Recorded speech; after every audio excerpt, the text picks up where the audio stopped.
Hi friends, అందరికీ నమస్కారం. Welcome to my channel. ఈరోజు మన ఛానల్లో మరొక కొత్త రెసిపీ వచ్చేసి చేపల పులుసును మంచి రుచికరంగా ఎలా చేయాలో చూద్దామండి. ఇలా చేసిన ఈ చేపల పులుసులో ఇదొక్కటి కాల్చి పేస్ట్ చేసి వేయండి. చేపల పులుసు మంచి గ్రేవీతో చాలా టేస్టీగా ఉంటుంది. మీరు కూడా ఇలా ఒకసారి ట్రై చేసి చూడండి. అలాగే ఫ్రెండ్స్, మా ఛానల్ని ఇంతవరకు సబ్స్క్రైబ్ చేసుకోకపోతే సబ్స్క్రైబ్ చేసుకోండి. పక్కనే ఉన్న బెల్ బటన్ని ప్రెస్ చేయండి ఫ్రెండ్స్. అప్పుడే నేను పెట్టే ప్రతి వీడియో మీకు నోటిఫికేషన్ ద్వారా వస్తుంది. మరి నోరూరించే ఈ చేపల పులుసును మంచి టేస్టీతో చాలా సింపుల్గా ఎలా చేయాలో చూసేద్దాం. చేపల పులుసు కోసం ముందుగా 1 కేజీన్నర వరకు చేపను తీసుకున్నానండి. ఇలా కట్ చేసి పీసులుగా చేసే వరకు ఇవి కేజీ వరకు అయిపోయాయి. ఈ చేప ముక్కలన్నీ రాళ్ళ ఉప్పు వేసి కొద్దిగా బండకేసి రాకాలండి. ఈ స్కిన్ ఉన్న సైడ్ కొద్దిగా రాకినట్టు చేసి మంచిగా ఒక 5-6 సార్లు వాటర్తో శుభ్రంగా కడుక్కోవాలి.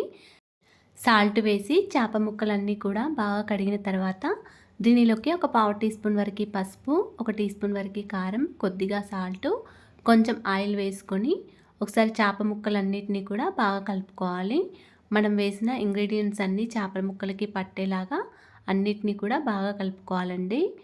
ఇలా చేయడం వల్ల మనకి చేప ముక్కలు నీసు వాసన రాకుండా కర్రీ అనేది చాలా టేస్టీగా ఉంటుందండి. ఇలా ఒక్కొక్క చేప ముక్కకి కూడా మనం వేసిన అన్ని ఇంగ్రీడియంట్స్ పట్టేలాగా చూసుకోవాలండి. ఇప్పుడు దీనిపైన మూత పెట్టుకొని ఒక పావు గంట వరకు ఇలాగే ఉంచుకోండి. ఇప్పుడు చింతపండు వచ్చేసి ఒక 80 గ్రామ్స్ వరకు తీసుకోండి. 80 లేదా 90 గ్రామ్స్ వరకు చింతపండును తీసుకోండి. ఈ చింతపండును ఒక 2-3 సార్లు శుభ్రంగా వాటర్తో కడిగిన తర్వాత దీనిలో తగినన్ని వాటర్ వేసుకోండి. ఇలా తగినన్ని వాటర్ వేసుకొని చింతపండు నానబెట్టుకొని ఉంచుకోండి. తర్వాత స్టవ్ ఆన్ చేసుకొని ఒక చిన్న ఫ్రై ప్యాన్ పెట్టుకొని దీనిలోకి 1 టీ స్పూన్ వరకు జీలకర్ర, ఒక 1/2 టీ స్పూన్ వరకు మెంతులు, 1 టీ స్పూన్ వరకు ధనియాలు వేసుకోండి. స్టవ్ని సిమ్లో పెట్టుకొని ఇవి మంచి కలర్ వచ్చే వరకు ఫ్రై చేసుకోండి. ఇలా స్లోగా ఫ్రై చేసుకోవాలండి. ఇలా ఈ కలర్ వచ్చే వరకు ఫ్రై చేసుకోవాలి. తర్వాత ఇవి కొద్దిగా చల్లారిన తర్వాత ఒక మిక్సీ జార్లో వేసుకొని మెత్తగా గ్రైండ్ చేసుకోండి. ఇలా మెత్తని పొడిలాగా గ్రైండ్ చేసుకొని పక్కకు పెట్టుకోండి. ఇప్పుడు స్టవ్ ఆన్ చేసుకొని స్టవ్ పైన ఒక గ్రిల్ని పెట్టుకోండి. ఈ గ్రిల్ పైన ఒక 2 లేదా 3 ఆనియన్స్ని పొట్టు తీసుకొని శుభ్రంగా కడుక్కొని పెట్టుకోండి. ఇలా ఆనియన్స్ని ఇలా కాల్చుకొని పేస్ట్ చేసుకొని వేసుకుంటే చేపల పులుసు చాలా టేస్టీగా ఉంటుందండి. మీ దగ్గర గ్రిల్ లేకపోతే ఇలా డైరెక్ట్ స్టవ్ పైన ఆనియన్స్ పెట్టుకొని కాల్చేసుకోవచ్చు. ఇలా ఆనియన్స్ ఈ విధంగా కాల్చుకోవాలండి. ఇలా కాల్చుకున్న వాటిని ఒక ప్లేట్లో తీసుకొని పక్కకు పెట్టుకోండి. చేపల పులుసులో మీకు కొంచెం గ్రేవీ ఎక్కువగా కావాలనుకుంటే ఒక 3 వరకు ఆనియన్స్ తీసుకొని కాల్చుకొని పెట్టుకోండి. ఇప్పుడు తర్వాత అదే గ్రిల్ పైన ఒక 3 టమాటాలను తీసుకొని కాల్చుకోండి. టమాటాలను ఎక్కువగా కాల్చుకోని అవసరం లేదండి, మరి కొద్దిగా ఇలా కాల్చుకుంటే సరిపోతుంది. ఇప్పుడు ఈ కాల్చుకున్న టమాటాలను కూడా ఒక ప్లేట్లోకి తీసుకొని పక్కకు పెట్టుకోవాలి.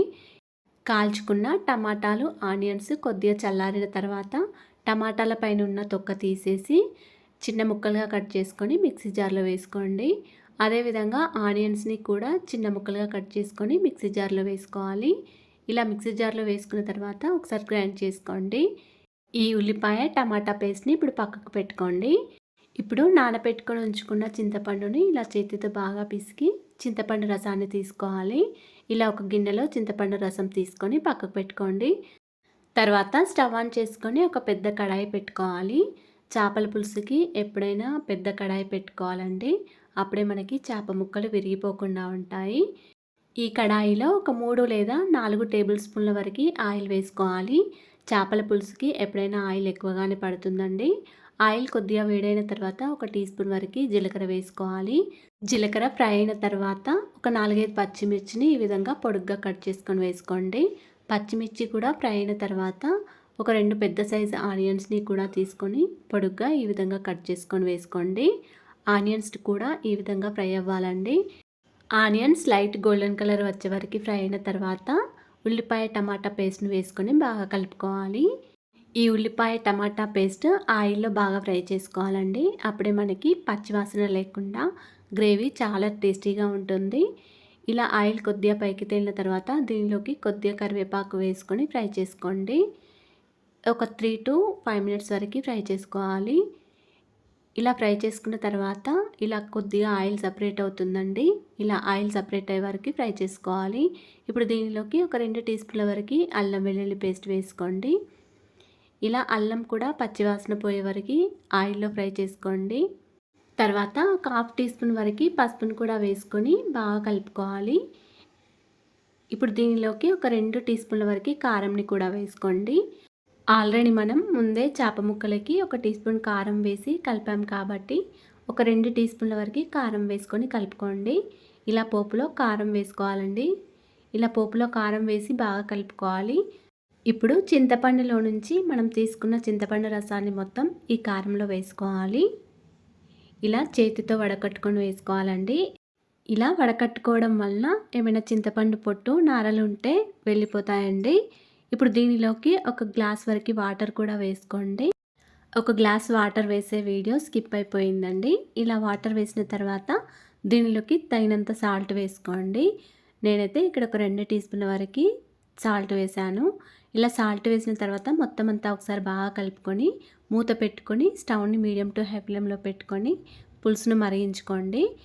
ఇలా చింతపండు పులుసు మొత్తం మరిగిన తర్వాత దీనిలోకి మనం చేప ముక్కలను వేసుకోవాలండి. ఇలా ఒక్కొక్క చేప ముక్కను వేసుకోవాలి ఈ పులుసులో. ఇలా అన్ని చేప ముక్కలు కూడా వేసిన తర్వాత ఇలా స్లోగా గరిటెతో పులుసును కలుపుకోండి.